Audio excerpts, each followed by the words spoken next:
frailty of your Son,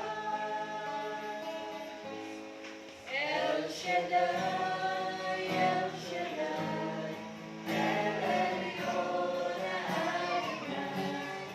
Age to age, you're still the same. By the power of your name, El Shaddai, El Shaddai, El Elyon Adonai.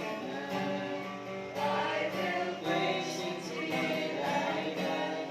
El Shaddai, El Shaddai, El Shaddai, El Elyon Adonai. Age to age, you're still the same. By the power of your name, El Shaddai, El Shaddai, El Elyon Adonai.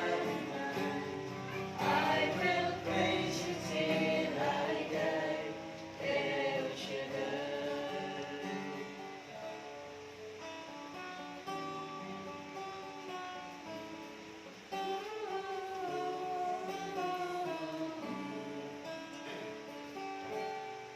I will praise you till I die. El Shaddai. Sa ngalan ng Ama, ng Anak at ng Espiritu Santo. Amen. O dakilang Diyos na makapangyarihan sa lahat, Diyos na banal, Diyos na may gawa ng langit at lupa, ang Diyos na umayon at magpakailanman, ang Diyos na walang kapantay, walang katulad, ang Diyos na may-ari ng aming mga buhay. Amen. Dahil o Diyos, ang karapat-dapat namin pasasalamatan, karapat-dapat na itaas sa araw-araw namin buhay, karapat-dapat pasambahin sa Espiritu at katotohanan.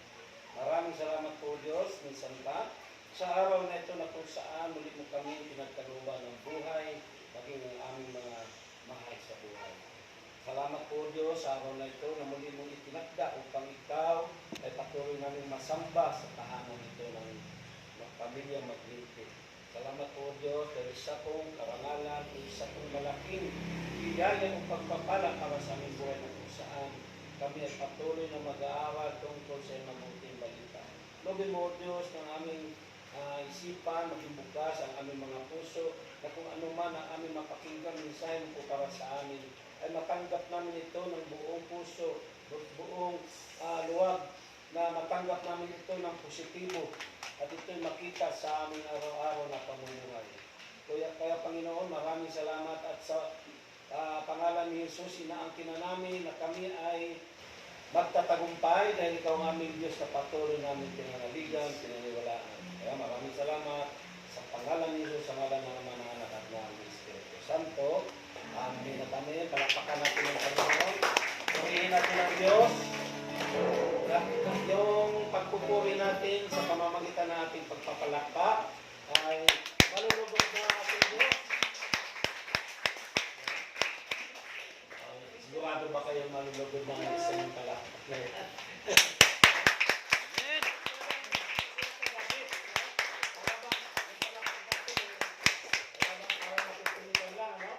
So kinahanglan yun o kailangan na ating pagpapalakpak ay pinaka-the best. Dahil pag pinaka-the best ang ating ibibigay sa ating Diyos, the best din ang kanyang pagpapala na ibibigay. Amen. Amen po. So mga kapatid ko sa Panginoon, kung mayroon kayo dyang Biblia sa inyong mga cellphone, o may dala kayong Biblia, ang ating pagbasa ay ating hangin sa Ebanghelyo ni San Mateo, Kabanata 21, talata 33 hanggang 43. No? Mateo 21, 32 to 43. So mauwi kini o ito ang ating gospel, Sunday gospel sa darating na linggo kung saan atin itong marinig sa lahat na simbahang Katolika. Hindi lang dito sa atin, kundi sa buong mundo. So sabi dito mga kapatid ko sa Panginoon sa Ebanghelyo ni San Mateo, Kabanata 21, talata 33 hanggang 43. Babasahin ko po ito sa wikang Tagalog, no? Sabi dito, Pakinggan ninyo ang isa sa mga talinghaga. May isang taong nagtanim ng ubas sa kanyang bukid at ito'y binakura niya. Gumawa siya roon ng pisaan ng ubas at nagtayo ng isang mataas na bantayan. Pagkatapos, kanyang iniwan sa mga kasama ang ubasan at siya nagtungo sa ibang lupain. Nang dumating ang panahon ng pitasan, pinapunta ng may-ari ng ubasan ang kanyang mga alipin upang kunin sa mga kasama ang kanyang kaparte. Ngunit sinunggaban ng mga kasama ang mga alipin, binugbog nila ang isa, pinatay ang ikalawa at binato naman ang ikatlo. Pinapunta uli ng may-ari ang mas maraming alipin, ngunit gayon din ang ginawa ng mga kasama sa mga ito. Kahuli-hulihan, pinapunta niya ang kanyang anak na lalaki. Igagalang nila ang aking anak, kita niya sa sarili. Ngunit nang makita ng mga kasama ang anak, sila nag-usap-usap. Ito ang tagapagmana, hali kayo, patay natin nang mapasa atin ang kanyang mamanahin. Kaya't siya'y sinunggaban nila at nilabas sa ubasan at pinatay. Pagbalik ng may-ari ng ubasan, ano kaya ang gagawin niya sa kanyang o sa mga kasama iyon? Sumagot sila, lilipulin niya ang mga buhong na iyon at paalagaan ang ubasan sa ibang kasama na magbibigay sa kanyang kaparte sa panahon ng pamilitas. Tinanong sila ni Jesus, hindi ba ninyo nababasa ang talatang ito sa kasulatan? Ang batong itinakwil ng mga tagapagtayo ng bahay ang siyang naging batong panulukan. Ginawa ito ng Panginoon at ito'y kahanga-hanga. Kaya nga, sinasabi ko sa inyo, hindi na kayo ang pagharian ng Diyos, kundi ang bansang maglilingkod sa kanya na tapat. Mga kapatid ko sa Panginoon, ang mabuting balita ng ating Panginoon Jesucristo para sa ating kaligtasan. Pupurihin ka namin, O Diyos. Hallelujah.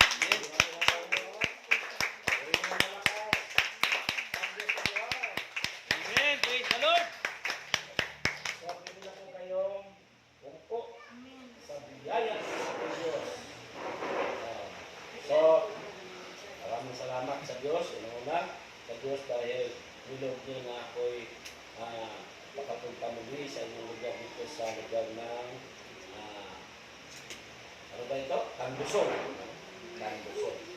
So, ang aking ipapaksa ngayon mga kapatid ko sa Panginoon sa ating pagninilay ng mga salita ng Diyos ay kamagatan ko pong rebellion in the vineyard. Paghihimagsik o pag-aalsa sa ubasan. So, alam niyo po ba na mula pa noon pagkinis sa kaharian ng Diyos sa kalangitan, may rebellion na, may pag-aalsa na.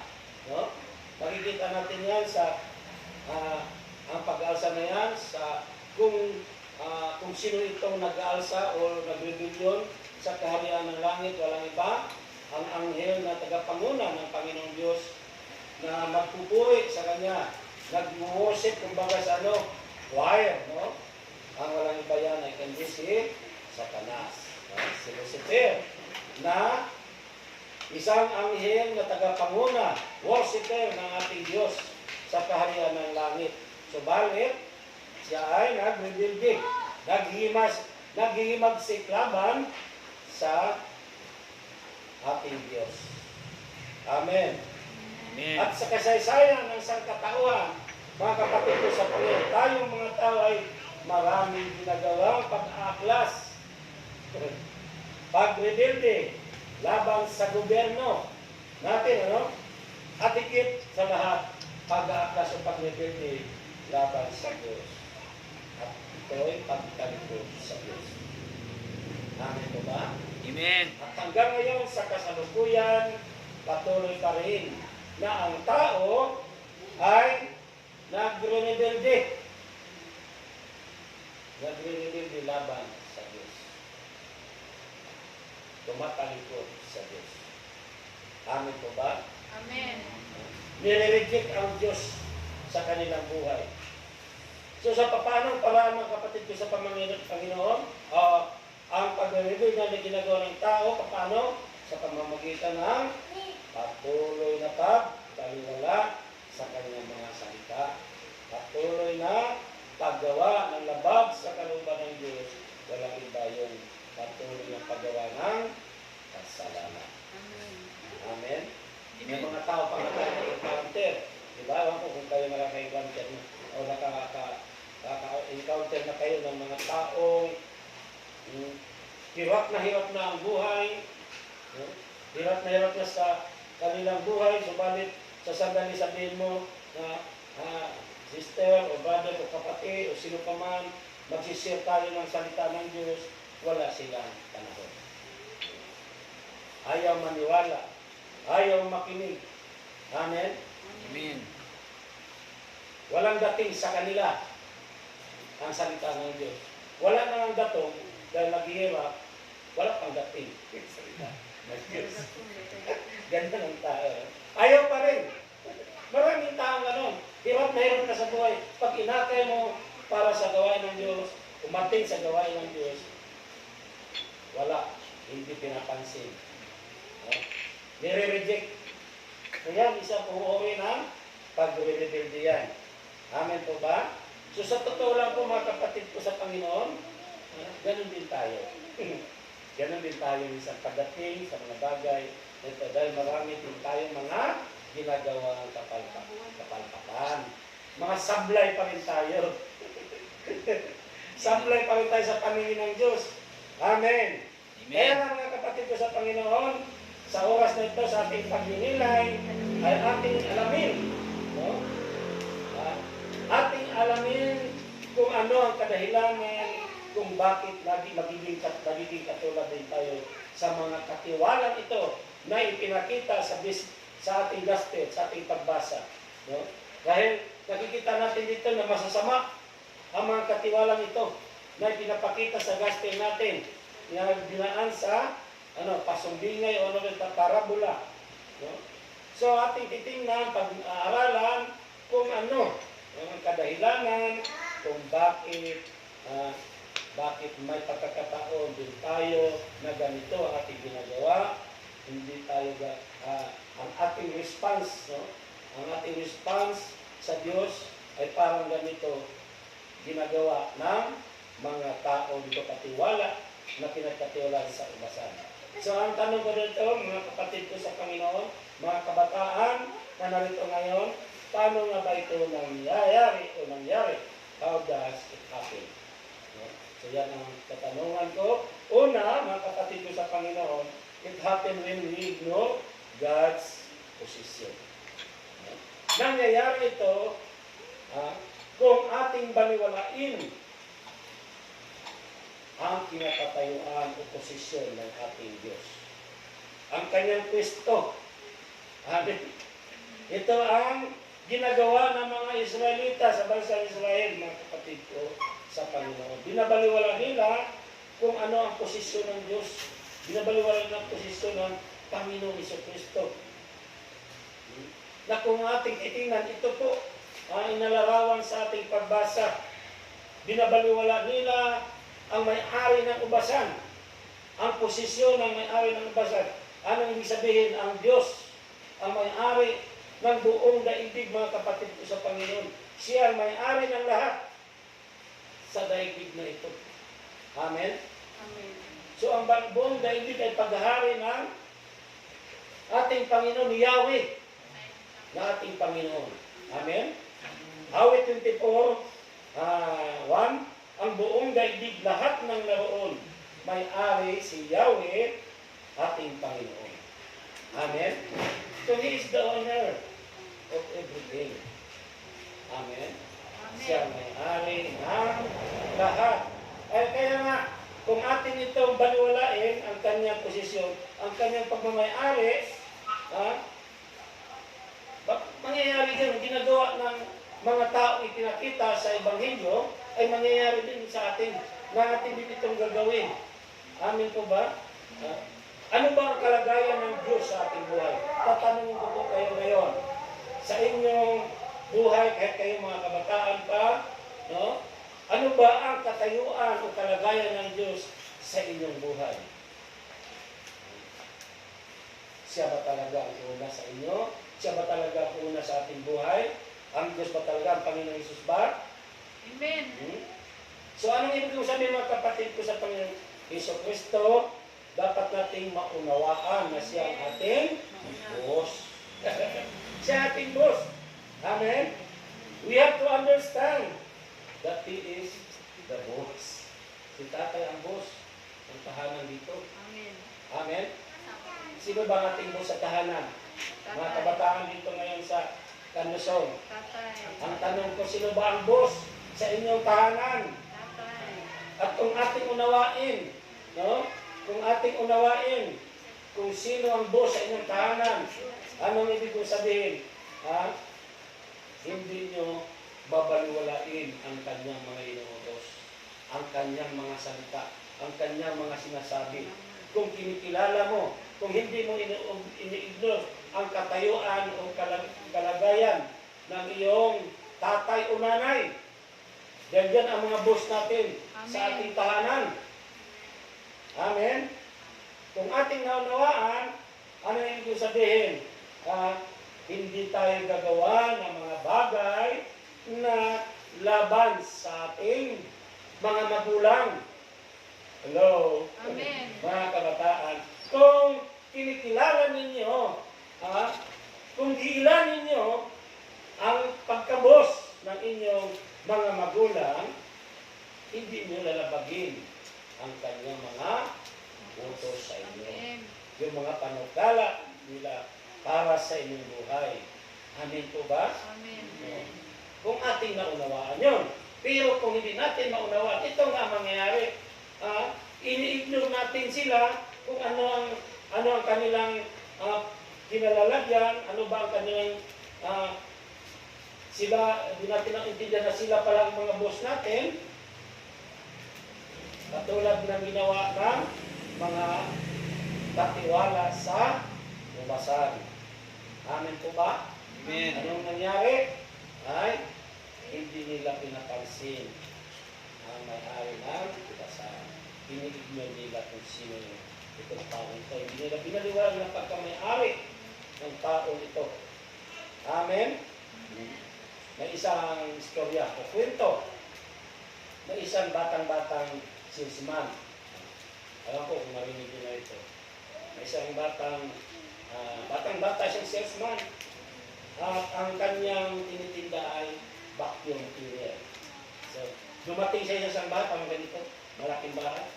Nagpasikat agad ang batang ito, yung salesman na ito. Kinausap yung matanda na kanyang nadatnan doon sa tahanan, na malaking tahanan malaking bahay. Sabing ganun agad ng batang ito, wala ka ng problema sa paglilinis. Ito may dala-dala akong makakatulong sa iyo. Maganda itong produktong ito. Sabi naman ng matanda na may-ari, wala akong panahon sa iyo. Umalis ka na. Umalis ka na. Ay, hindi. Para manawaan mo, binuhos bigla yung dala-dalang sako ng mga alikabok, mga binuhos sa sala. Sabi niya, kakainin ko yan kung hindi kayang linisin ng aking dalang vacuum cleaner. Sabi ng matanda, malamang, kakainin mo nga yan, lahat na yan. Tinalap mo yan sa sala ko. Ang hirap kasi sa iyo, hindi ka muna nakikinig sa akin. May sasabihin pa ako sa iyo, ayaw mo akong pakinggan. Matagal na akong nagkautang sa kuryente at wala kaming kuryente ngayon dito. Kaya, naputulan kami ng kuryente, kaya sasabihin ko sana sa iyo, di pwede yung dinala mong vacuum cleaner sa aming tahanan dahil wala naman kaming kuryente, paano ko magagamit yan? Kaya simulan mo na ngayon kainin niya mga alikabok kayo. Yung mga basura na kinalat mo sa aking tahanan. Yan ang hirap sa iyo. Di ka muna nakikinig sa akin. Anong lesson nito? Anong aral sa atin? ganyan din tayo. Di kasi tayo nakikinig muna sa salita ng Diyos. Amen? Pinagsasabihan na tayo ng Diyos na ganito ang dapat natin gawin. So, balit hindi tayo nakikinig. Matigas ang ating ulo, pinagyayabang natin. Minsan, ang ating mga kaalaman, yung mga karunungan. Totoo, hindi. Ha? Yung karunungan ng tao ang nadadala sa kanya ng ng kapahamakan. Sa atin lang, marami ito isang halimbawa. Sa atin, masyado tayong maarte. Pag may isang tao nag-i-English, tas wala sa grammar, binabantayan natin. Ang mga salita, pag wala sa grammar mo, English, wala naman sa grammar. O pinipintasan. Pero sa ibang bansa, wala. Hindi naman pinapansin yung wala ka sa grammar. Ang mahalaga sa kanila, nagkakaintindihan sila. Amen? Nagkakaintindihan na sa atin, ang Pilipino lang napaka-arte. Pag nag-i-English, halimbawa mali ang grammar, naku, English naman. Naalala ko tuloy, nung nagtatrabaho ako sa isang pabrika sa Cavite noon. So, siyempre, ang inyong tatay, ang inyong kapatid, sa anumang buhat, talaga namang walang natutunan kasi puro barkada, puro bisyo nga. May siyempre na sa inyo. So, simula ako sa 14 anos pa lang na talamak na sa mga bisyo. So, wala talagang alam. Kaya nung namasukan ako, artist naman ako, pumasok ako sa isang pabrika nung nagkaroon ng panay kubita si Gringo sa ating pamahalaan noon. Wala mga turista, walang bibili ng mga paintings ko. Kaya pumasok ako sa isang pabrika na tungkol din sa art. Ang may-ari nito ay German National. So yun, gagawa kami. May mga istatong malalaking kabayo, may lalagyan namin ng mga design. So nagka-problema ngayon doon sa ginawa ng mga kasamaan ko. Sabi, nung nangyari, ako ang tinawag kasi bilang taga-sample, gagawa ko ng sample, tinawag ko halika, parang, ka. May sinasabi siya ba? Di ko naintindihan. Di ko naintindihan kasi sila mag-English. German National ba naman eh. So sabi ko na lang sa kanya, kahit na, di ko alam, pataka na lang ang English. What is the difference? Sabi ko. Kaya naintindihan niya. Tinuturo niya ito, mali. So nagkakaintindihan kami kahit na, wala, sa palagay ko, basta ang pag-intindi ko, yung depression, pag-intindi sa depression. What is the difference? Sabi ko nga, what is the problem dapat ng tanong? So, nakaintindi siya. Minsan doon sa gallery mo sa Manila, na may bumili ng painting sa gallery, sabi niya, Amerikano din, sabi niya, pakidala doon sa kotse. Sabi ko, where did you find your car? Kasi saan ba pinarada yung isasakyan ko? Naintindihan na. There. So ganyan mahalaga sa nagkakaintindihan. Amen. Minsan kasi, ang tao, dahil sa karunungan, parang ang gana, makinig, siyempre, pinapakinggan yung mga nagsasalita. Ano bang ibig kong sabihin? Kailangan makinig muna tayo. Amen. Lalo na sa salita ng Diyos. Amen po. So, yan po ang una mga kapatid ko sa Panginoon. Ano ang una? Mangyayari ito kung ating baliwalain ang kinapatayuan o Kristo ng ating Diyos, ng ating Panginoon Kristo. Amen. It happened when we ignore God's position. Ang pangalawa mga kapatid ko sa Panginoon ay nangyayari ito kung baliwalain natin ang mga pinagkaloob ng Diyos. Kung ano yung mga biyayang dumarating sa atin, kung atin itong baliwalain, yung biyayang binigay sa iyo, it happened when we ignore God's provision. Amen. Sabi doon sa Isaiah 5:7, ang ubasang ito ay ang bayang Israel at si Yahweh, naman siya ay ang nagtanim. Ang mga Hudiyong kanyang inaaruga, ang mga puno ng ubas at kanyang hinintay na ito gumawa ng mabuti. Ngunit naging mga matay tao, inasahang magpapairal ng katarungan, ngunit panay ang pang-api ang ginagawa. Bakit nakalimot sila patungkol nito? Mga kapatid ko sa Panginoon, dahil na ito nga ating makita sa gospel na ito, pinakita na maayos naman ang ubasan. Maayos ang ubasan. Ganun magpala ang ating Diyos. Ipinakita dito sa ating gospel, maayos ang ubasan. Ngayon, anong pinakatiwala lang sa kanila?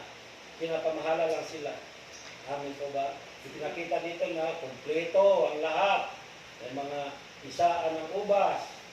So, ganyan ang Diyos. Kumpleto siya magbigay ng pagpapala sa atin. Kung ano mang pangailangan ng bawat isa sa atin, ganun siya. Subalit, dahil sa pagkagahama natin, sa pagkagahama ng tao, kung sa pagkagamit, pagka makasarili, hindi napapansin ang biyaya ng Diyos. Amen. Biyaya yun eh. Kumpleto na binigay na may-ari ng ubasan. Ang ubasan na yun, pinapamahala sa kanila. Iniikot tayo ng Diyos. Amen. Kumpleto tayo. Subalit, anong ginagawa? Nagreklamo. Inalagay, sa totoo lang, tanggap mo na nasa iyo na ang biyaya ng Diyos. Dahil malaki at tiwala sa iyo ng Diyos, subalit hindi mo ito pinapansin na sana. Kaya, ang nangyayari, anong yung mga bagay na pinagkatiwala sa atin, hindi ito natin na pamahalaan na maayos. Amen po ba? Bakit? Dahil sa ating pagka walang kakuntintuhan sa buhay. Amen? Pagkagahaman sa mga bagay-bagay, pagka makasarili. So yan, mga kapatid ko sa Panginoon Kristo, nangyayari ang bagay na ito na minsan naging katulad tayo sa mga tao ito naging masama sa kabila na napakabuti ang Diyos. Napakabuti ang Diyos sa ating buhay. Subalit anong ginagawa natin? Patuloy pa rin tayo gumagawa ng hindi mabuti. Patuloy pa rin tayo gumagawa ng masama. Amen. Baga, mga kapatid ko sa Panginoon Kristo. So tayo mga kapatid ko sa Panginoon ay tinatawag tayo para maglingkod sa ubasan nito. Tinatawag tayo ng Panginoon katulad ng ipinakita sa ating pagbasa na may pinagkatiwala ang may-ari ng ubasan. Pinagkatiwala sa kanyang mga katulong sa ubasan. Pinagkatiwalaan. Subalit anong ginawa? Gumagawa sila ng hindi mabuti. Sa ating buhay ganyan din, tinatawag tayo ng Panginoon sa ubasan ito upang upang tayo maglilingkod. Tinawag tayo sa ubasan ito para magpagamit sa Diyos. Amen. Tinawag tayo ang bawat isa sa atin dahil malaki ang tiwala ng Diyos sa bawat isa sa atin. May tiwala siya kung bakit tayo bilang mga awit sa kanyang ubasan dahil alam niya na magaling kang kumanta. So magpagamit tayo. Alam niya na magaling kang mag-gitara. Kaya gano'n, paggamit tayo. Amen po ba? So gampanan natin ang maayos ang mga bagay-bagay na ipinagkatiwala sa atin ng Diyos. Amen po. Ang mga anak, pinagkatiwala sa atin ng Diyos yan. Kaya bilang magulang, tayo ay gumanap ng mabuti para sa mga bagay na pinagkatiwala sa atin. Tayong lahat may pagtitiwala ang Diyos. Kaya meron siyang pinagkatiwala sa iyo sa bawat isa sa atin. Ano ibig sabihin? Magpakasipag tayo. Lalo na dito sa gawain ng Diyos, sa kanyang basan, magpakasipag tayo. Ibig sabihin, mag-akay tayo ng ating mga kapwa. Amen po ba? Amen. Magpakasipag tayo para makitaan tayo ng bunga. Kaya pinakita dito sa ating pagbasa na pinapunta ang mga katiwalang iba para kunin ang bunga, para yung may pakinabang nangyari. Anong nangyari? Wala silang may bibigay na bunga. So ito yung bunga ng ating pananalig sa Diyos, yung bunga ng ating spiritual. As dito ng ating buhay. Amen. Ano ba ang bunga?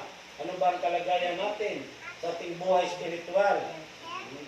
Magpakasipag tayo. Amen po ba? So ang mga tao, pinagharian ng Diyos sa kanyang buhay ay naging masipag sa gawain ng Panginoon. Sa totoo lang, mas masipag ang mga taong masinggiro, mag-akay, kaysa mga taong naglilingkod sa Diyos. Tayo, pagdating ng gawain, yun na tayo nagsisikap ng mag-akay. Pero tingnan mo yung mga lasinggiro, masipag mag-akay yan para sumama doon sa inuman. Sa mga nagsusugal, masipag mag-akay. Hindi ka titigilan. Hindi ka titigilan ng mga kaibigan mong manginginom na hindi ka sumama. Hindi ka titigilan hanggat di ka inom ng baging one shot man lang. Saan na nangyari na kapatid ko? Ha? Sa ating paglilingkod, dapat magpakasipag tayo. Ang kaso ang nangyayari, sinisipag tayong tamarin. Sinisipag tayong tamarin. At ano? Tinatamad tayong sipagin. Totoo hindi. No? Yan ang nangyayari sa karamihan ng mga manggagawa sa basang Yahweh sa life.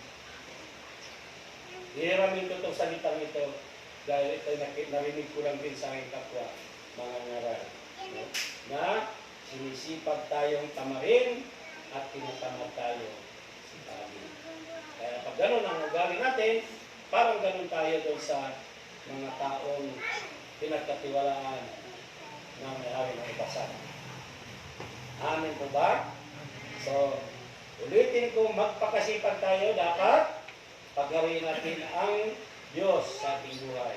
Ang tanong ko, paano ba nangyayari? Ano nangyayari ito?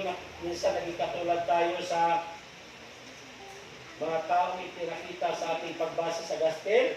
It happened when we ignore God's provision. Amen. Huwag natin baliwalain ang mga biyaya na pinagkaloob sa atin ng Diyos. Pamahalaan natin, paggampanan natin ng mabuti. Amen po ba? Para ano? Para makitaan tayo ng bunga. Hindi. Pero ito nagkala ang Ebanghelyo. No? Sabi nga, ang topic ko doon, buhat, dili ibaba. Ano man, paghan kayong mga manggagawa, nawa lang ang nawa, pero di makita sa gawa. At dapat ay makikita sa gawa. Ang pangatlo, mga kapatid ko sa Panginoon, mangyayari ito kung baliwalain natin ang personalidad ng Diyos. Ang kanyang pagka-persona ng Diyos, kung baliwalain natin ito, ay mangyayari din. Nakatulad tayo sa ilustrasyon na pinakita sa ating pagbasa sa gospel. Sa mga taong masama na pinakita sa ating gospel. Amen? It happened when we ignore God's personality. Amen? Bakit? Ano ang kanilang ginawa? Nireject nila. Rejection ng salita ng Diyos.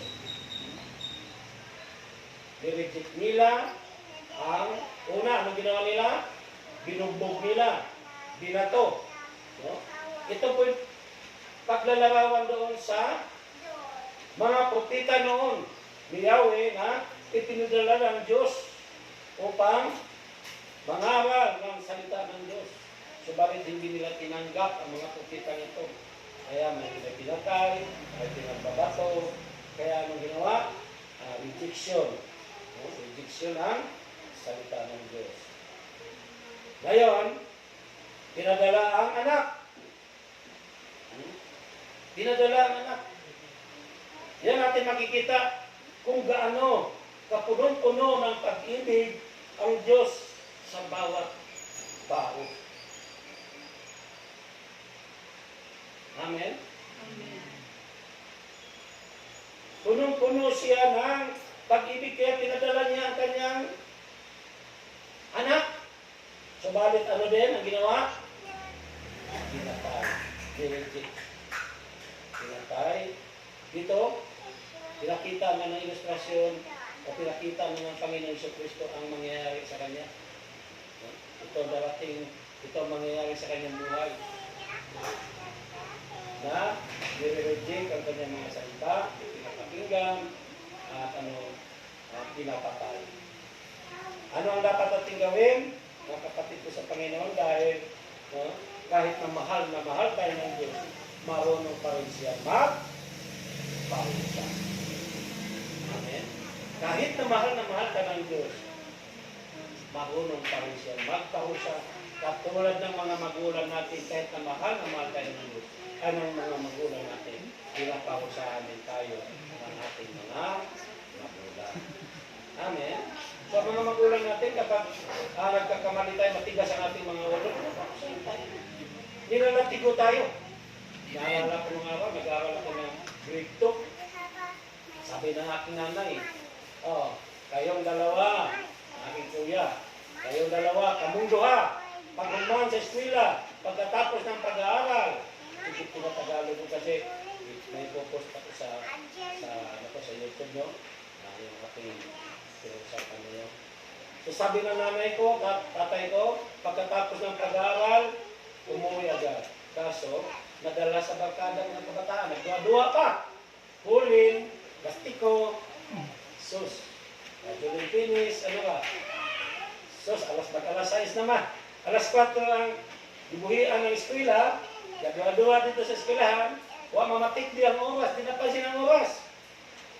Biglang, nasa likuran na namin ng among inahan, at kiwis-kiwis sa lokal ka ng lanubi.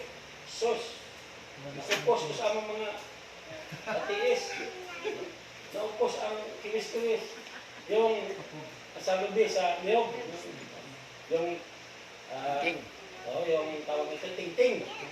Yung ting-ting doon, happas, dagan yung luha sa akong kuya. Dagan, sige. Magahin mo ko luha, di ka mo kamaminaw sa akong resulte, di mo kamamusabot. Amen. So, ganyan tayo mga kapatid sa Panginoon. So, ano ang dapat natin gawin? Ang sagot, Filipos 4:8-9. Sa wakas, mga kapatid, dapat maging laman ang inyong isip ang mga bagay na karapat-dapat at kapuri-puri, mga bagay na totoo, marangal, matuwid, malinis, kaibig-ibig at kagalang-galang. Isagawa ninyo ang lahat ng inyong natutuhan tinanggap, narinig at nakita sa akin. Kung magkagayon, sa inyo ang Diyos na nagbibigay ng kapayapaan. Amen. Ito ba mga kapatid ko sa Panginoon? So, dapat nating batayan ang ating isipan, ang laman ng ating puso, kung ano ang ating mga minimitis sa buhay. Amen?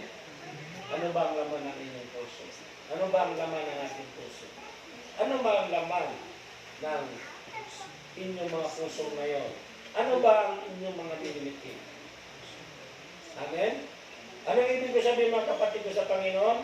Huwag tayong pumayag na maging basurahan ang ating isipan, ang ating mga utak. Amen? Mga evil desire ang ating nilalagay sa ating isipan. Kaya ang magresulta kapag ang mga evil desire ang ating nilimutin sa buhay, pag-aklas o rebellion ang ating ginagawa laban sa ating Diyos. Amen? Amen. Nangyayari yan kapag gano'n ang ating ginagawa. So, kapag ang ating ginagawa ay labag sa kalooban ng Diyos, ibig sabihin niya kahit na nandito tayo sa gawain ng Panginoon, kahit na sabihin mo man, ako nagpipres, naglilingkod sa Panginoon, sumasayaw tayo sa Panginoon, tumutugtog tayo sa Panginoon, subalit hindi mo sinusunod ang mga salita niya, hindi natin siya pinapakinggan, pag-rebelde, pag-aklas natin yan, laban sa ating Panginoon. At wala tayong pagkakaiba dito sa ating pinanghayang pagpasa. Amin po ba mga kapatid ko sa Panginoon? Amen. Na tayo ay maging katulad ng mga tao na dito sa parabola ito. Ha? Ulitin ko, ang ating paksa ay rebellion in the vineyard. Yung pagsaklas. Rebellion laban sa may-ari ng basan. At sa ating buhay spiritual, ang may-ari ng basan ay walang iba ang ating Diyos. Amen? Si Yahweh Shaddai. At mangyayari ang mga bagay dito na rin katulad tayo ng mga taong ipinapakita dito na lumaban, nagbibindi sa laban sa may-ari ng ubasan. Maging katulad din tayo nito. Maging rebelde tayo laban sa ating Diyos, sa ating Panginoon Isus, kung baliwalay natin ang kinapatayuan o Kristo ng ating kinapistuhan ng ating Diyos. Amen. It happened when we ignore God's position. Amen. Habang mo diha, Amen. palakpakan natin ang Panginoon. Mga kapatid ko sa Panginoon Kristo, it happened when we ignore God's provision. Minsan, hindi natin pinapasi. Nandiyan na, grabe ng biyaya sa ng Diyos, pero hindi mo pa rin pinapasi. Patuloy ka pa rin, naghahanap ng mga biyaya. Pagka makasarili. Amin po ba? Gusto mo maangkin ang lahat. O hindi. Kaya, mga kapatid ko sa Panginoon, huwag natin baliwalay. Magkaroon tayo ng kakumpitra sa buhay. Amen? At ang pangatlo, it happened when we ignore God's personality. Kilalanin natin ang pagka-Diyos. Amen? Amen. Amen? Unahin, pagka may-ari niya, ating kilalanin, at ito po dito sa pangatlo ay ang kanyang pagka-Diyos. Kilalanin natin. Kaya kapag kinikilala natin ang pagka-Diyos ng ating Panginoon Jesu Kristo, hindi natin magagawa ang mag-rebelde sa ating Diyos na makapangyarihan. Amen po? So, yan lang po mga kapatid ko sa Panginoon na aking ibabahagi ngayon sa inyo nawa. Dahil lahat, lalo na mga kabataan ito narito ngayon, ay makapulot ng aral sa ating pagninilay ng mga salita ng Diyos sa oras nito. Amen? Amen. So, nanindog na mo, tumayo na tayong lahat.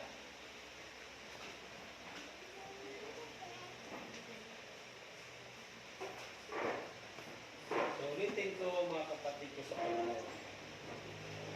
Huwag tayo mag-rebelde.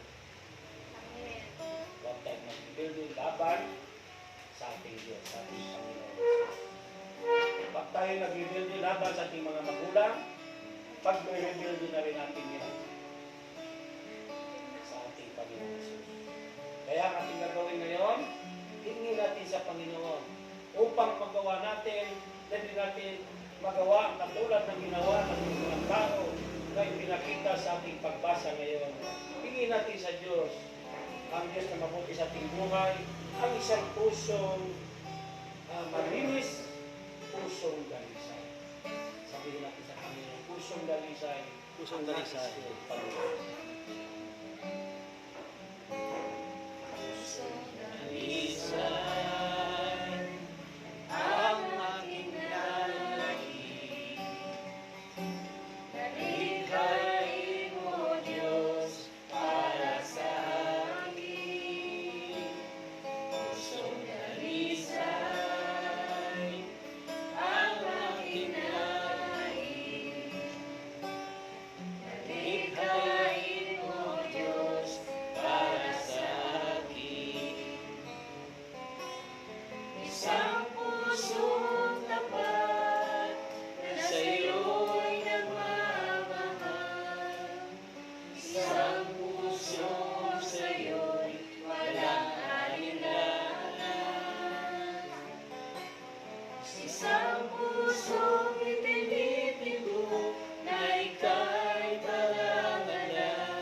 Panginoon, pusong dalisay ang aming natin.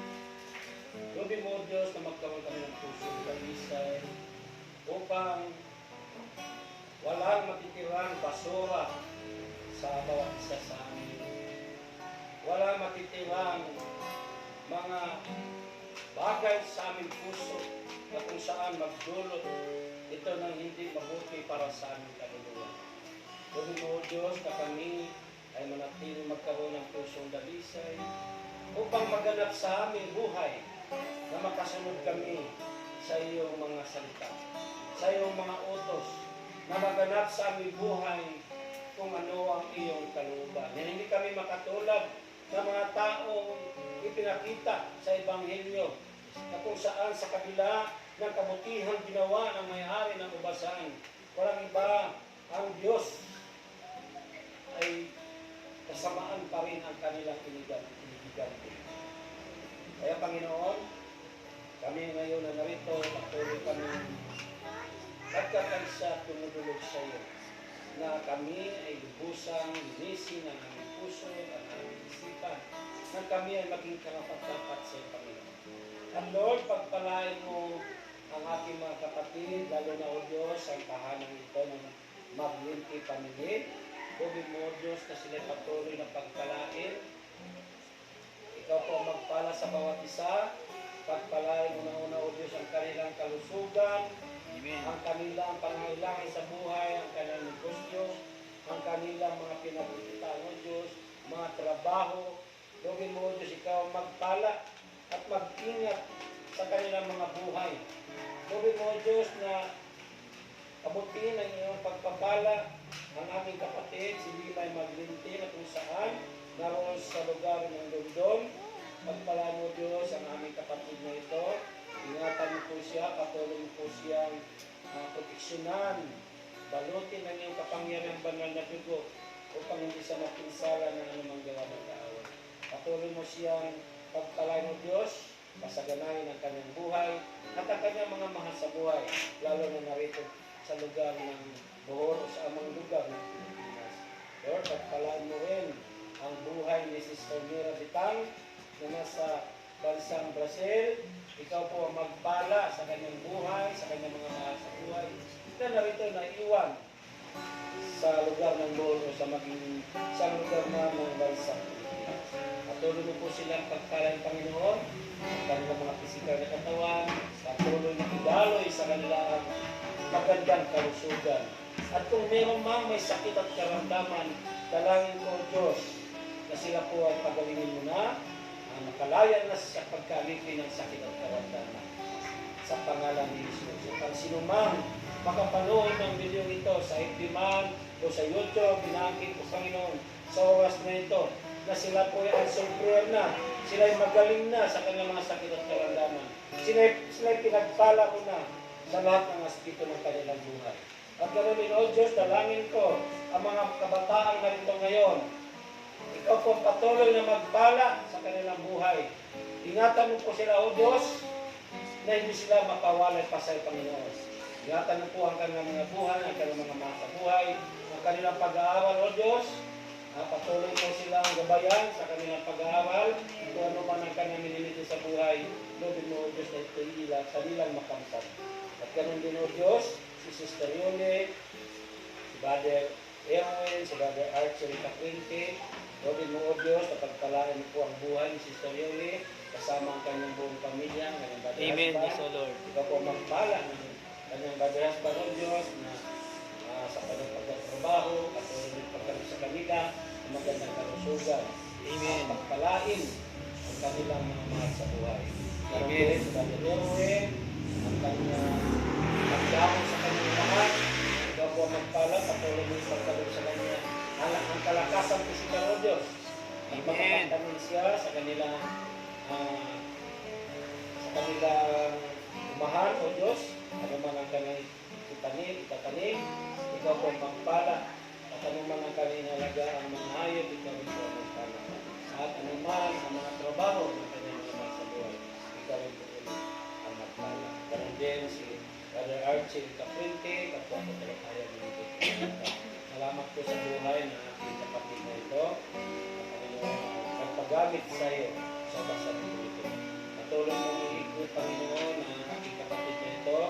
Patuloy mo pagkat sa kanyang Panginoon ang kahulungan, kabilang wisdom, sa kanyang paghayo, sa kanyang pagtayo sa pulpito, O Diyos, sa kanyang paghayag ng mabuting balita. Ikaw po ang makita, ikaw po ang manguna. Patuloy mong gamitin sa Panginoon sa kapanahonan na maghayag ng mabuting balita na siya ay maging daluyan ng pagpapala mo para sa lahat ng tao makapakinig na yung mabuting balita. Kami lahat, O Diyos, na narito ngayon sa tahanan ito, ang tingin ko na kami ay nagtatagumpay na. Amen. Pala na sa lahat ng aspito ng aming buhay. At anuman ang kami ibibigay, O Diyos, ibalik mo po sa kanila na higit pa sa kanilang inaasahang pagpapala. Amen. Sa pangalan ni Jesus, sa ngalan ng Ama, ng Anak, at ng Espiritu Santo, Amen. Amen. Purihin ng Panginoon, pasalamatan natin siya, kung siya ang Diyos na ang dapat natin pasasalamatan. Amen.